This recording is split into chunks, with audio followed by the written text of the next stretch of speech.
Assalamualaikum warahmatullahi wabarakatuh. Di video sebelumnya kita sudah belajar mengenai statistik deskriptif. Nah, kali ini kita akan belajar mengenai statistik inferensial, tapi konsepnya dulu, prakteknya nanti banyak soalnya. Oke, ini ya, kalau kita masih ingat, statistik umumnya deskriptif dan inferensial. Kita juga ingat-ingat ini, level pengukuran, ada angka nominal, ordinal, interval, rasio. Ini harus kita pahami karena kalau kita nggak paham data kita ini data apa, nanti analisisnya juga nggak tahu pakai analisis apa. Oke, inti dari materi kali ini adalah di tabel ini. Nah, jadi di sini saya punya tabel yang menjelaskan teknik analisis yang digunakan untuk menjawab hipotesis-hipotesis tertentu. Yang di bintang ini adalah statistik parametrik. Jadi yang di bawah ini adalah statistik parametrik. Jadi statistik parametrik itu level datanya minimal interval. Jadi boleh interval, boleh rasio. Jadi kalau data kita bukan data interval atau bukan data rasio, kita pakainya yang non parametrik. Itu yang di sini adalah yang non parametrik.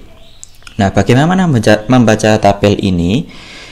Di sini ada hubungan. Jadi kalau misalkan penelitian saya itu ingin mengetahui hubungan antara variabel X dan variabel Y, berarti analisis yang digunakan ini. Nah, yang mana ini atau ini tergantung dari data yang kita miliki. Kalau misalkan hubungan antara IQ dengan prestasi akademik gitu. IQ dan prestasi akademik dua-duanya adalah data interval. Berarti kita menggunakan korelasi Pearson product moment.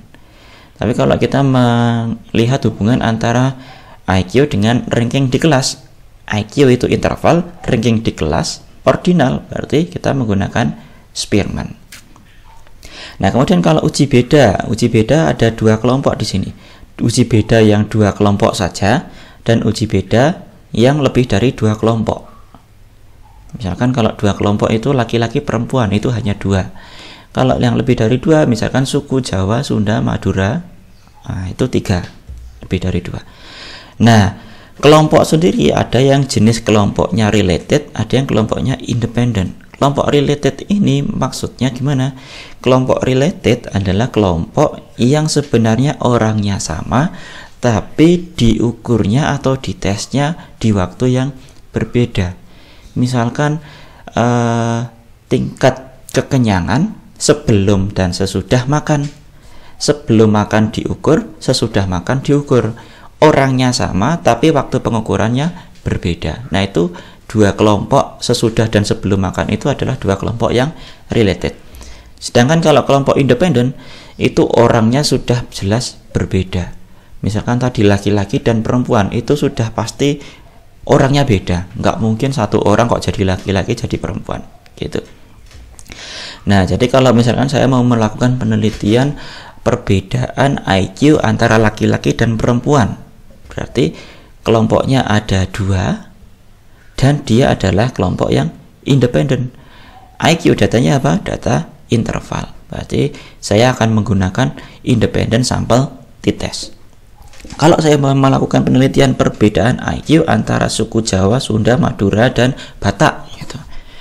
Kelompoknya ada lebih dari dua dan independen. Berarti saya gunakan one way ANOVA.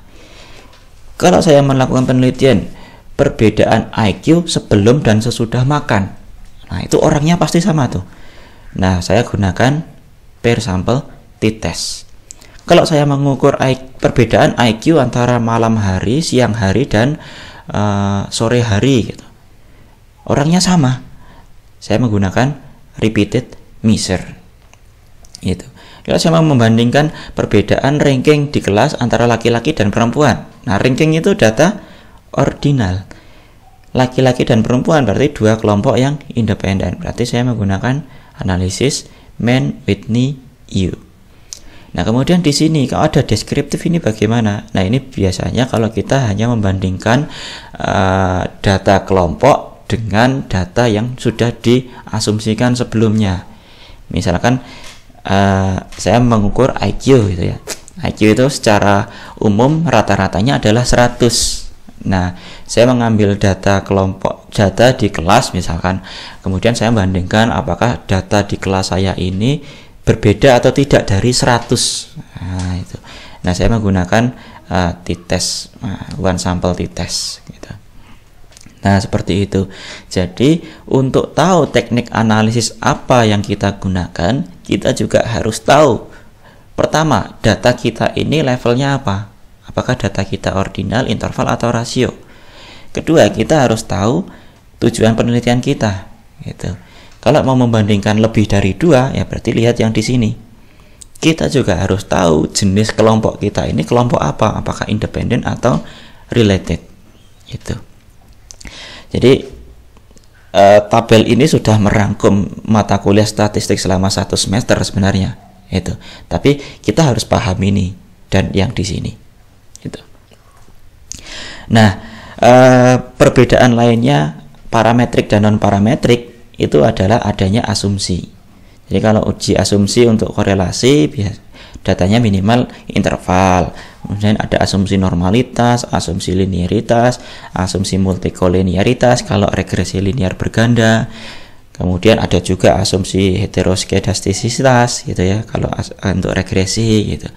Kemudian kalau uji beda ada asumsinya datanya juga minimal interval, ada normalitas, homogenitas gitu. Nah, kalau asumsi itu terpenuhi, kita bisa menggunakan yang parametrik. Jadi to-do listnya kayak gini. Pertama, cek data dulu. Datanya apa? Kalau dia interval atau rasio, ke sini. Kemudian kita verifikasi asumsi. Kalau asumsinya terpenuhi, pakai parametrik. Kalau enggak, pakai non parametrik. Tapi kalau datanya sudah ordinal, langsung pakai non parametrik. Gitu. Nah, sekarang kita cek ya. Nih, perbedaan agresivitas antara laki-laki dan perempuan. Pakai apa? Independent sample t-test. Perbedaan stres sebelum dan sesudah diberikan terapi bermain. Per sample t-test. Karena kelompoknya 2 dan related. Perbedaan asertivitas orang Jawa, Sunda, Madura. One way ANOVA. Kelompoknya 3. Hubungan antara pendapatan dengan motivasi bekerja. Korelasi Pearson. Oke, sekian materi hari ini. Terima kasih. Assalamualaikum warahmatullahi wabarakatuh.